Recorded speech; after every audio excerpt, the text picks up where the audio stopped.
ஒரு சின்ன பையன் இப்படி 6 பேரை வச்சு கதற விடுவான்னு நான் சத்தியமா எதிர்பார்க்கல. அப்படி கடைசியில என்ன நடந்ததுன்னா, ரூம் மேட்ச் கூப்பிடுறாங்களே தான் போனேன். எங்கிருந்தோ எனக்கு ஒரு அடியை போட்டு அப்பேற்பட்ட நம்ம விக்கியவே ஓட விட்டு அடிச்சிருவாங்க.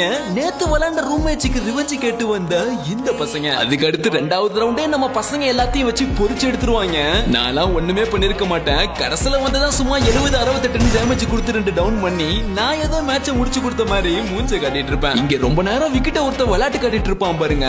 அவனுக்கு ஒரு அடியை போட்டு கடைசி பீஸுக்கும் சரியான அடி விழுந்திருக்கும். இந்த ரவுண்டு ஒரு பீஸ் ரொம்ப நேரம் தூரத்துல நசநசன்னு சுட்டுட்டு இருக்கும். அதுக்கு ஸ்கோப்லே தலையில விழுந்திருக்கும். அடுத்து ஏறி வந்தவனுக்கு எல்லாம் செவுட்டிலே கொடுத்து டவுன் பண்ணுவேன். நல்லா தான் விளையாடுவேன். கடைசியில செத்து போயிருவேன். ஆனா நம்ம விக்கி கடைசி வர ரெண்டு பேரு மண்டையும் பதம் பார்த்துட்டு தான் வருவான். இந்த ரவுண்டு தான் சரியான கூத்து. ஒருத்தன் படியில ஓடி வரும் பொழுது பாதிலே ஆஃப்லைன் போயிட்டான் போல.